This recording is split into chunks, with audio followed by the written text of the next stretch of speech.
자, 여러분들, 우리 전 시간에 우리가 유형 자산 했던 것 같아요. 이번 시간에는 그 다음 자산인 우리가 무형 자산 얘기를 조금 해보도록 하겠습니다. 무형 자산 해보겠습니다. 자, 무형 자산 한번 해보자.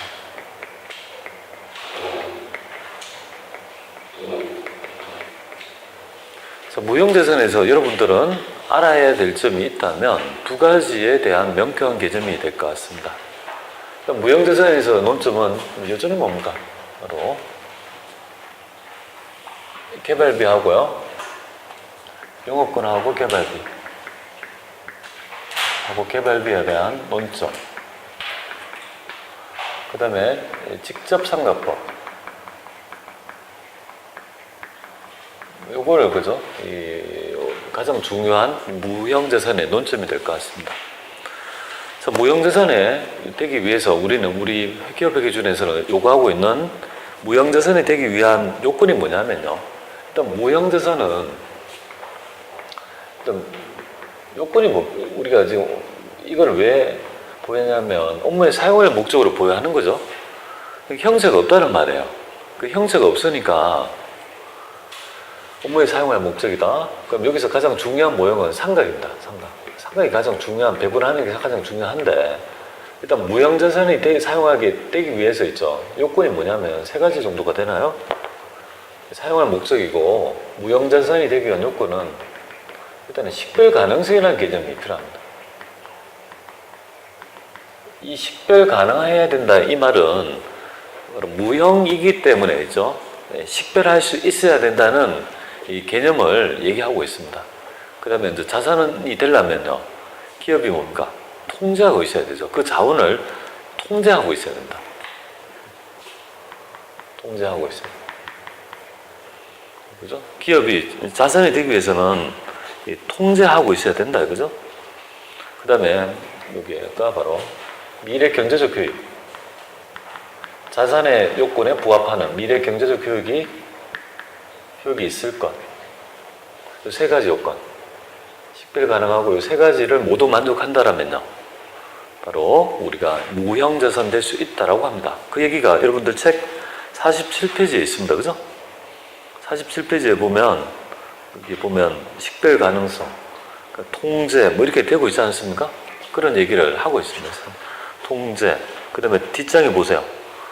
뒷장에 보면 미래 경제적 교육 이렇게 돼 있죠. 오래간만에 저하고 좀 일치되는, 딱딱딱 분리된 일치되는 개념을 딱 설명하고 있는. 다른 데는 없는 개념이, 왜냐하면 얘가 무형이기 때문에 그래요. 그래서 이 개념이 좀 필요합니다. 그래서 여기 요건이 되면 무형자산 될 수 있다라고 보면 돼요. 자, 그러면 여기에서 이제 알아야 될 종류, 무형자산의 종류는 여러 가지가 있겠다, 그죠? 그 중에서 뭐 알아야 될 종류를 한번 알아볼까요? 종류 한번 보겠습니다. 종류. 무형자산의 종류 중에 가장 중요한 게 첫 번째가 영업권과 개발비. 개발비 되겠습니다. 그 다음에 우리가 산업재산권.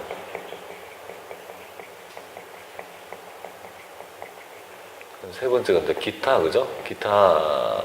기타 여러 가지 뭐 무형자산 부분이 있겠다, 그죠? 그래서 여기에서 보면 여기에서 소프트웨어도 있을 거고, 임차 권리금 같은 것도 여기에 해당이 됩니다. 임차 권리금, 등등등 있죠. 여기에 영업권, 어업권, 광업권, 이런 것 등등 있죠. 그런 것들이 여기에 포함이 될 것 같습니다. 무형자산이 아닌 거에 가장 대표적인 건 뭐가 될까요? 무형자산이 아닌 거, 전세권 같은 거 있죠? 무형자산 아닌 거에 가장 대표적인 거는 전세권 같은 거. 이런 것들은 기타 비유동자산에 해당이 되는 그런 것들, 아주 기본적인 거.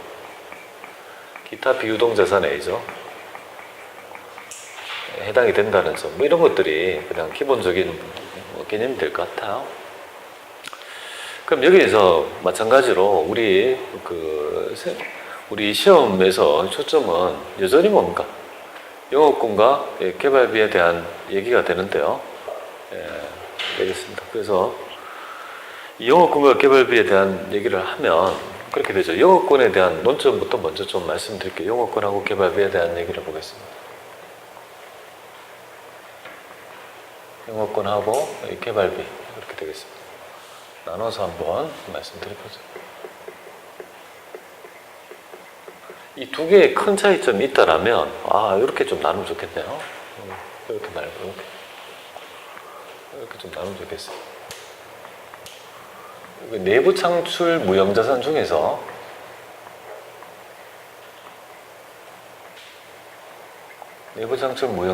알아야 될 점이 있다면 여기 영업권하고 그죠?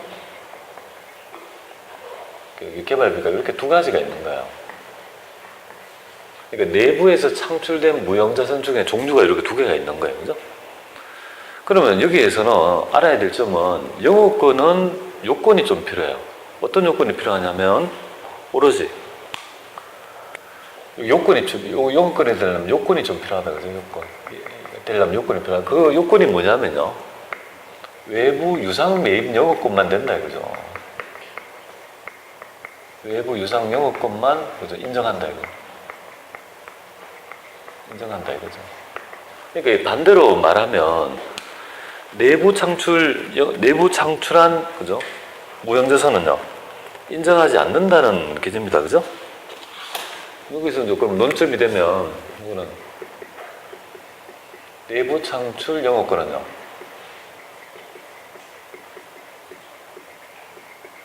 인정하지 않는다는 게 있죠. 가장 중요하지 않겠습니까, 그죠? 자, 우리가 영업권이 무형자산이 되려면요 오로지 어떻게 된다고요? 외부에서 산 거면 된다. 내부에서 만든 건 안 된다 이 말이잖아요. 그 이유가 있습니다. 그 이유는 뭐 때문이냐면 우리가 측정에 문제가 있는 거예요. 내부에서 창출한 영업권이 있다는 말은 분명히 자산성은 있지만요 그 금액을 합리적으로 측정할 수 있겠습니까?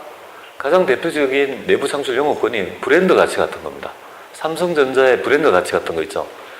그런 것들은 분명히 삼성이라는 이름이 구매력에 있죠. 영향을 주지 않습니까? 하지만 뭡니까? 인정하지 않는 이유는 해당 금액을 그죠? 측정의 신뢰성이 담보되지 않는 거예요. 측정의 신뢰성이 담보되지 않는 거예요. 측정을 도대체 얼마를 해서 누가 어떻게 객관적으로 해당 금액을 측정할 것인가에 대한 있죠. 그게 확인이 되지 않는다. 그래서 뭐만 측정이 가능한 게 뭡니까 그러면? 측정이 가능하다는 것은 외부에서 유상으로 사면 어떻게 됩니까? 화폐구로 그걸 측정할 수 있지 않습니까? 그렇기 때문에 외부의 산 것만 인정한다. 내부 창출 안 된다. 그래서 영업권 하면 떠오르는 거 내부 창출 영업권 불인정 이것만 딱 머릿속에 떠올라야 될 것 같아요. 자, 그 다음에 개발비 보겠습니다. 이 개발비도 내부 창출한 무형자산인데 이것도 뭡니까? 요건이 되면 뭡니까? 개발비란 요건이 되면 이제 개발비라는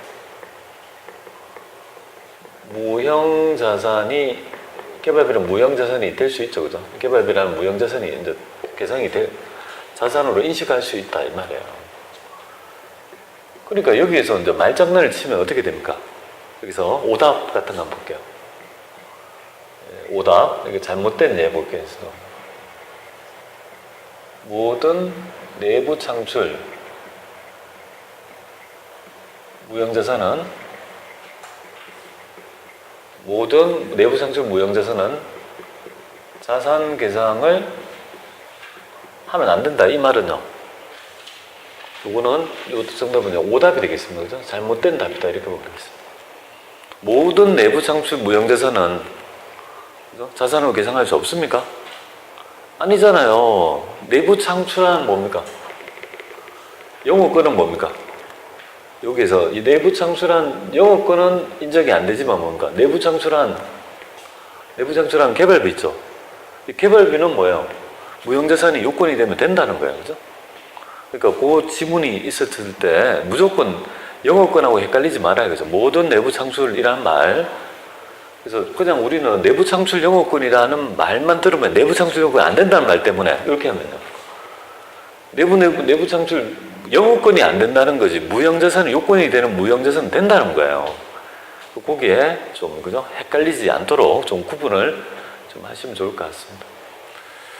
자, 개발비까지만 좀 살펴보죠. 근데 그 다음에 이제 개발비 그죠? 개발비에 관한 얘기가 되겠습니다. 이 개발비는 그죠? 비용이 아니라는 점을 알아야 되겠습니다. 비용이 아니고 무형 자산입니다. 가장 대표적인.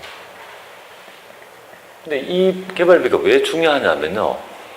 개발이라는 거는 1년에 개발이 되는 게 아니지 않습니까? 그래서 장기간의 그 기간에 걸쳐서 개발을 하는데 논점이 뭐냐면 개발이 5년을 한다고 했을 때 5년 후에 개발의 성공 여부를 알죠.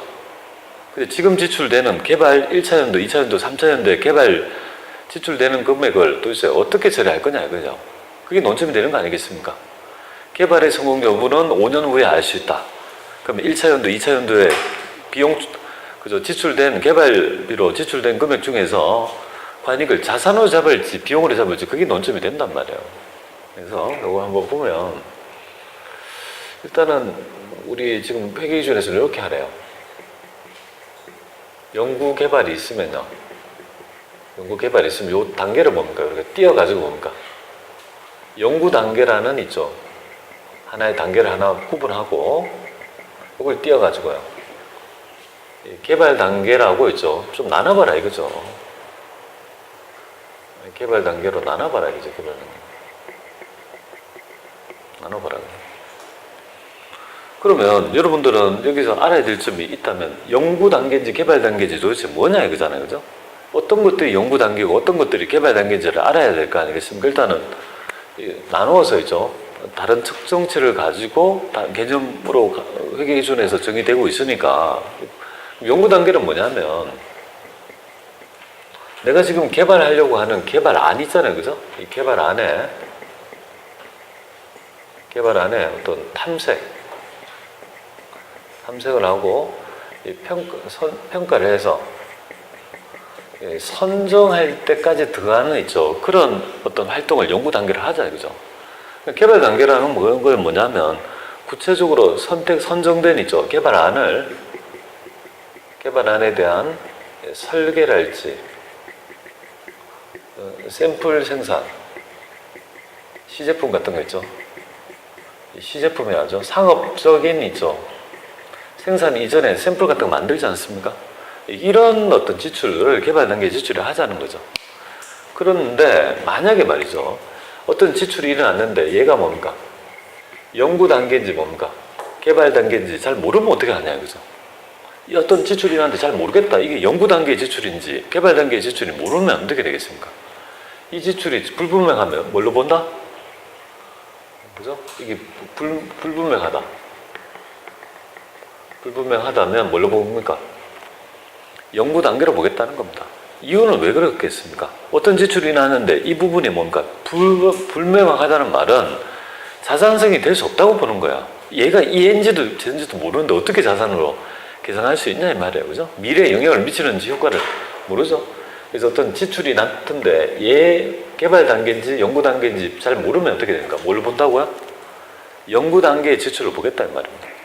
그리고 연구 단계의 지출은 아직 초기라고 봅니다. 그래서 뭘로 봅니까? 바로 연구비라는 있죠. 비용치랍니다. 자, 그런데 이제 개발 단계 지출은 여기서 이제 우리 판단을 요 하죠. 그죠? 자산의 인식 요건을 가지고 판단합니다. 자산의 인식 요건을 만족했냐 안 했냐, 뭐 기술의 실현 가능성 및 자원의 의도와 있죠. 기술의 능력의 실현 가능성, 그런 실현을 하기 위한 자원의 보유 능력, 그 다음에 미래 경제적 유입에 기대되는 그죠? 특정의 실력이 담보되었을 때 그죠? 그걸 자산 인식 요건이 하는데 뭐 그때 만족하지 못했다는 뭡니까? 이때는 경상개발비라는 있죠. 비용 처리를 합니다. 근데 요거는 제조원가도 되고 뭡니까? 판관비도 될 수 있죠. 근데 연구비는 뭘로 처리해야 됩니까? 얘는 제조원가가 아니고 오로지 뭡니까? 얘는 오로지 판관비로 처리한다 이렇게 보면 됩니다. 하지만 여기 경상개발비는요. 그 상이한 대응하기 위해서 제조원가에 희생된 부분이라면 제조원가 판관비로 한다 이거죠. 그럼 개발 단계 지출이면서 자산의 인식 요건을 만족할 때 뭡니까? 드디어 뭡니까? 개발비라는 있죠. 무형자산 계상한다 이렇게 봅니다. 무형자산 계상한다 보면 되겠습니다. 그래서 영업권은 논점이 뭐가 되겠습니까? 내부 창출 영업권은 안 되고 외부 유상 매입 영업권만 인정. 개발비는요.